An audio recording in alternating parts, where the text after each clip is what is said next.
Olá! Continuamos com o nosso curso Crescendo na Vida Cristã. A lição de hoje é Crescendo no Caráter e é a segunda parte da lição. Vamos continuar estudando as bem-aventuranças apresentadas por Jesus no Sermão do Monte. Na lição anterior, estudamos 4 delas e hoje estudaremos mais 4. Guarde no coração. Bem-aventurados os limpos de coração, porque verão a Deus. Mateus 5:8. As bem-aventuranças são traços do caráter que identificam o cristão. Note, para cada bem-aventurança nós temos uma promessa. Os que choram serão consolados. Cada bem-aventurança traz uma característica que deve ser formada no caráter de um filho de Deus. E a cada característica, Jesus associa uma promessa. Os que choram serão consolados. Os misericordiosos alcançarão misericórdia. Os limpos de coração verão a Deus. À medida que essas características são formadas em nosso caráter, as promessas de Deus se cumprem em nossas vidas. E assim, pavimentamos um caminho de felicidade. E nesse caminho, nossos pés podem caminhar com segurança. Uma pergunta para nossa reflexão. Pense e responda. Como posso alcançar as promessas das bem-aventuranças? E logo percebemos que as promessas das bem-aventuranças são grandiosas. Quem não deseja receber essas bem-aventuranças em sua vida? Receber essas promessas em sua vida? Quem não quer ver essas promessas como uma realidade acontecendo em nossas vidas? E como eu posso alcançar as promessas das bem-aventuranças? Vamos estudar os traços que Jesus quer encontrar em nosso caráter e vamos buscá-los em nossas vidas. O texto para a nossa leitura hoje encontra-se em Mateus no capítulo 5. Bem-aventurados os misericordiosos, porque alcançarão misericórdia. Bem-aventurados os limpos de coração, porque verão a Deus. Bem-aventurados os pacificadores, porque serão chamados filhos de Deus. Bem-aventurados os perseguidos por causa da justiça, porque deles é o reino dos céus. Vamos iniciar então com a primeira bem-aventurança na lição de hoje. Bem-aventurados os misericordiosos, porque alcançarão misericórdia. Mateus 5:7. O que é misericordioso? O misericordioso é aquele que tem misericórdia, é compassivo, é clemente. O autor John Stott trouxe uma definição muito interessante. Misericórdia é compaixão pelas pessoas que passam necessidade. Para Jaime Kemp, misericórdia é a habilidade de estar na pele de outra pessoa, para ver as coisas do jeito que ela vê, sentir como ela sente e pensar com a sua mente. É colocar-se no lugar do outro. Portanto, misericórdia é ter um coração voltado para a miséria do outro. Mas afinal, como alcançamos misericórdia? Como alcançamos um coração misericordioso? Somente quando descobrimos a nossa própria necessidade de misericórdia. Sim, isto mesmo. Nós dependemos da misericórdia de outras pessoas e um dia perceberemos isso. Mas acima de tudo, nós dependemos da misericórdia de Deus. E quando nós alcançamos essa percepção que eu dependo de outras pessoas e eu dependo da misericórdia de Deus, então o meu coração vai se tornando misericordioso. Em Mateus, no capítulo 18, nos versículos 21 e 22, Pedro fez uma pergunta para Jesus, uma pergunta muito bem intencionada.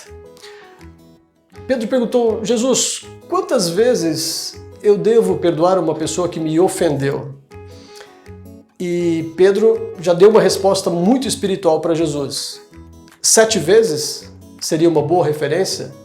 E olha que Pedro foi muito espiritual em sua resposta. Alguns rabinos daquela época diziam que se uma pessoa te ofende, você deve perdoá-la a primeira vez, e perdoá-la pela segunda e pela terceira vez. Mas talvez na quarta vez já seria hora de retribuir o mal que aquela pessoa te fez. Faça a mesma coisa a ela. E talvez Pedro pensou que 7 fosse o número de perfeição, um número que remete à perfeição divina.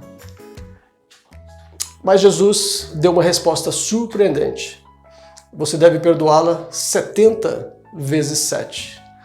Jesus estava mostrando a Pedro que a questão não era de matemática, não era uma questão quantitativa, mas era uma questão de misericórdia. Você deve perdoá-la tantas vezes quanto for o tamanho, a grandeza da sua misericórdia. Quanto mais misericordioso, mais o meu coração terá disposição para perdoar. E uma outra conversa que Jesus teve com o intérprete da lei, lá em Lucas 10, 30, o intérprete da lei perguntou para Jesus sobre o amor ao próximo. Jesus falou sobre o amor a Deus e o amor ao próximo. E esse homem perguntou, mas quem é o meu próximo?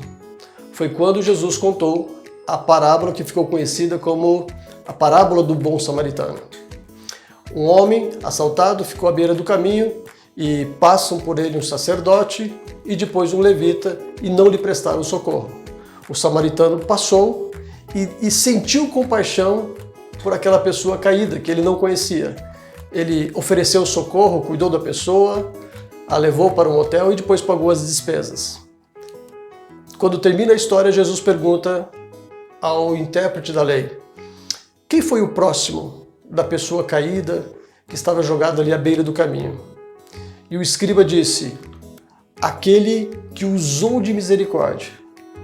Então Jesus lhe disse, isto mesmo, vá e faça o mesmo. Portanto, o agir com misericórdia não é uma opção, mas é uma ordem, é um mandamento de Deus para nós. Queremos receber misericórdia? Precisamos praticar misericórdia. Queremos crescer no caráter? Precisamos exercitar misericórdia também.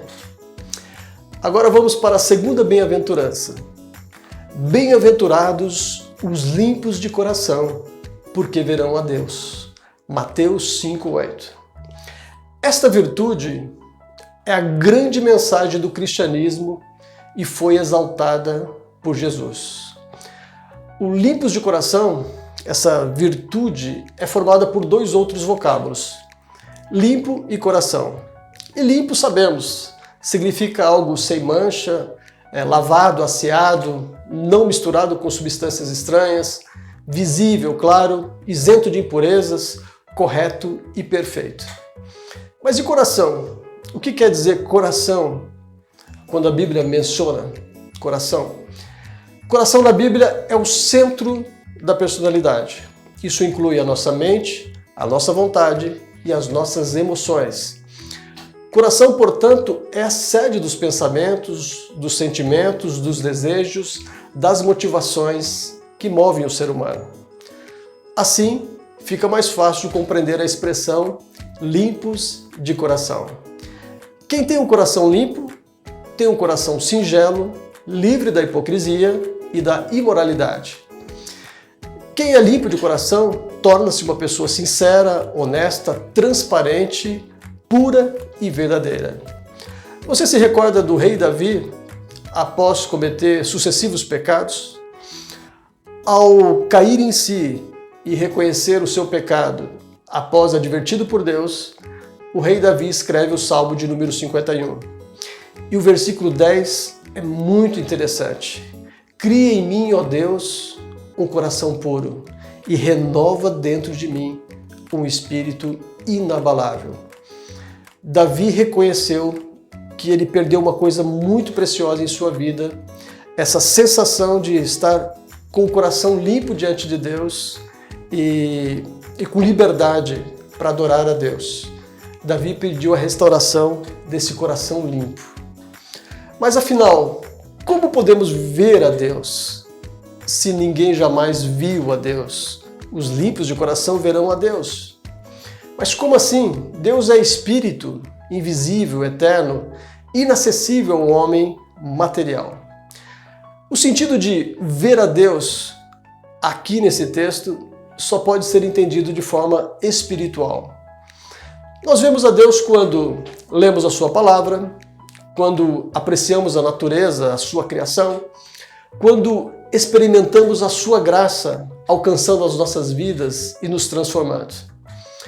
Ver a Deus também é conhecê-lo, conhecer o seu nome, o seu caráter, a sua bondade, a sua misericórdia, a sua compaixão e, por que não dizer, a sua severidade, a sua justiça. Tudo isso faz parte de ver a Deus. Mas essa visão que se tem de Deus agora é imperfeita. Precisamos lembrar disso. Paulo escreve na sua primeira carta aos Coríntios, no capítulo 13, no versículo 12. Porque agora vemos como em espelho, obscuramente. Então veremos face a face. Um dia nós veremos a Deus assim como Ele é. Essa é a nossa grande esperança. Amém? A nossa terceira bem-aventurança, que trabalharemos hoje, bem-aventurados os pacificadores, porque serão chamados filhos de Deus. Mateus 5:9.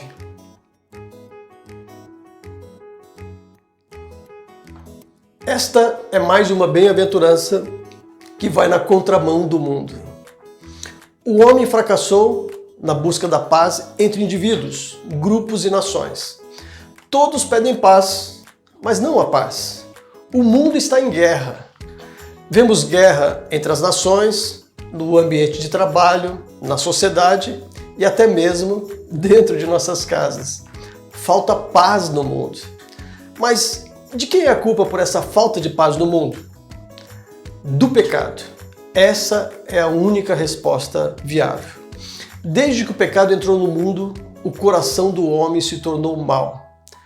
E a paz só virá quando esses corações forem lavados no sangue de Jesus Cristo.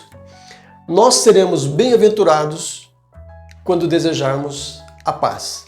Precisamos fazer de tudo o que esteja ao nosso alcance para estabelecer a paz no mundo em que vivemos. Paulo disse lá em Romanos, no capítulo 12, versículo 19: Se possível, no que depender de vocês, vivam em paz com todas as pessoas. Portanto, precisamos de paz na família, no trabalho, na igreja, na escola e na sociedade. Mas os cristãos acreditam em uma paz num sentido ainda mais profundo, que transcende essa paz social a qual eu me referia até agora. Essa revelação é a mais profunda que um ser humano pode alcançar durante a sua existência. Quando o indivíduo percebe que Jesus Cristo é o príncipe da paz e que veio para reconciliar a humanidade pecadora com um Deus Criador Santo, nesse momento estamos diante da verdadeira paz. A inimizade que os pecadores tinham com Deus é desfeita e torna-se uma amizade. Nós estávamos em guerra com Deus por causa dos nossos pecados, mas em Cristo nós somos reconciliados com Deus. Através do ministério da reconciliação, Cristo pacifica, Ele traz a paz ao nosso relacionamento com Deus. Assim, nós passamos a gozar de paz com Deus. Mas a todos quanto o receberam, deu-lhes o poder de serem feitos filhos de Deus, a saber, aos que creem no seu nome. Evangelho de João, capítulo 1, versículo 12. Quem tem essa percepção da paz são os filhos de Deus. E nesse versículo de João 1,12, os filhos de Deus são aqueles que tiveram essa revelação do Espírito Santo e reconheceram em Cristo o Salvador do mundo. Essa condição é necessária, sem a qual nós não teremos essa percepção. Em último lugar, trabalharemos hoje mais uma bem-aventurança. Bem-aventurados os perseguidos por causa da justiça, porque deles é o reino dos céus. Mateus 5,10. Até aqui, as bem-aventuranças tratam como deve ser a nossa atitude para com Deus, a nossa atitude para com o próximo e a nossa atitude interior. Entretanto, essa última bem-aventurança fala de como o mundo vai nos tratar. Qual é a razão de uma pessoa com tantas virtudes, com tantas qualidades que estudamos até aqui, ser perseguida? Afinal, qual foi o seu crime? Ser justo no mundo injusto. Este foi seu crime. Mas Jesus manda que as pessoas perseguidas por causa da justiça se alegrem e exultem pelo privilégio de sofrer por uma causa tão nobre. Essa é a provação que edifica, é a alegria, é o regozijo nas tribulações. Este é o teste da fé, que mostra se somos verdadeiramente salvos em Cristo. Com Jesus, enfrenta-se qualquer situação até chegar ao ponto de morrer por ele. Destes, os perseguidos por causa dessa justiça, a justiça de Cristo, pertence ao reino dos céus. Por que os perseguidos por causa da justiça são bem-aventurados, são felizes então? Primeiro, porque deles é o reino dos céus. Os céus pertencem aos que creem e aceitam ser perseguidos por causa dessa justiça. Em segundo lugar, porque há uma promessa de grande galardão nos céus. Em terceiro lugar, porque os profetas que viveram antes também foram perseguidos.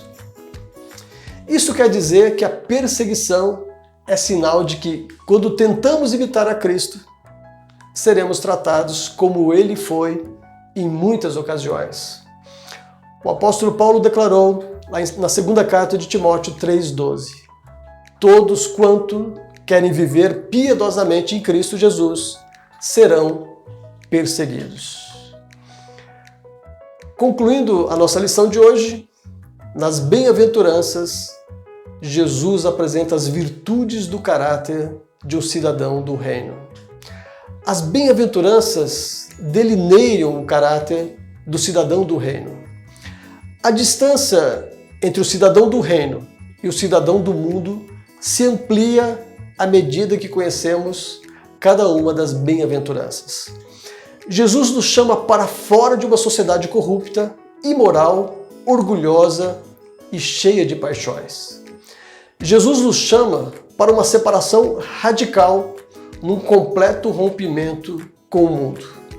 É impossível, portanto, estudar as bem-aventuranças e continuar sendo a mesma pessoa. O cidadão do reino precisa dessas 8 virtudes em seu caráter, pois essas virtudes testificam que somos cidadãos do reino. Nós somos cidadãos do reino, portanto, vamos buscar esses princípios em nosso caráter e alcançar as promessas associadas a cada uma das bem-aventuranças. Este é sim o caminho para a verdadeira felicidade. Hoje você aprendeu, para alcançar misericórdia, você precisa ser misericordioso. Para ver a Deus, você precisa ter o coração limpo. Para ser chamado filho de Deus, você precisa ser pacificador. E para ganhar o reino dos céus, você precisa ser justo. Deus os abençoe. Até a próxima lição.